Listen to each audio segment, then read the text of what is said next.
1949 को, हालांकि इसका जो काम है 1948 को होना शुरू हो गया था, लेकिन इसका जो विधिवत पंजीकरण जो होता है किसी भी संगठन को बनने से पहले उसका क्या है, पंजीकरण होता है, रजिस्ट्रेशन होती है, जिसको हम आप आजकल के लड़के उसको रजिस्ट्रेशन बोलते हैं।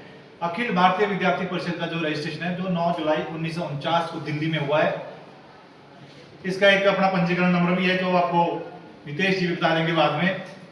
और हम सभी को यह बात ध्यान रखनी है कि अखिल भारतीय विद्यार्थी परिषद जैसा छात्र संगठन है, इसका पंजीकरण करने की या इसको बनाने की भी आवश्यकता पड़ी।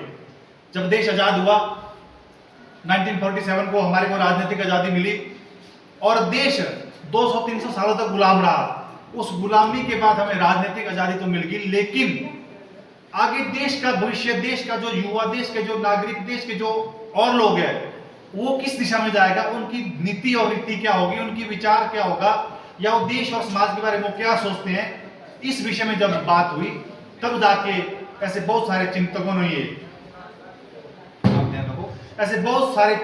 ने ये निर्णय किया कि एक ऐसा संगठन होना चाहिए जो देश और समाज के बारे में कल्पना करे और सोचे कि देश कैसा होना चाहिए, समाज कैसा होना चाहिए, हमारे देश के पास क्या समस्याएं हैं, उनका समाधान कैसे करना है। तब जाके अखिल भारतीय विद्यार्थी परिषद नामक संगठन की स्थापना हुई। कब हुई? 9 जुलाई 1949 को इसका विधिवत पंजीकरण हुआ है।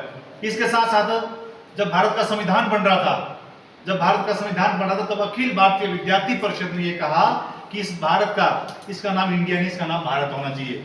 इसका नतीजा ये हुआ जब संविधान सभा जो तत्कालीन जो भारत की संविधान सभा थी, जो है संविधान का निर्माण कर रहे थे, जिसमें बहुत सारे देश के नेता थे, लोग थे, उन्होंने ये तय किया, विद्यार्थी परिषद के तत्कालीन लोगों ने ये तय किया कि भारत देश का नाम इंडिया नहीं भारत होना चाहिए। पॉलिटिकल साइंस के बहुत सारे स्टूडेंट यहाँ होंगे, संविधान की पहली लाइन में क्या लिखा है? India that is Bharat. वो भारत के जो हमारे अखिल भारतीय विद्यार्थी परिषद के तत्कालीन कार्यकर्ताओं का योगदान है, उन्होंने ज्ञापन दिया संविधान सभा को। उन्होंने ये समझाया कि भारत जो हमारी पुरातन संस्कृति है, जो हमारा पुरातन गौरव है, जो भारत सोने की चिड़िया होता था, जो विश्व गुरु होता था, उन सब के लिए इस देश का नाम इंडिया, इस देश का नाम क्या होना चाहिए? भारत होना चाहिए।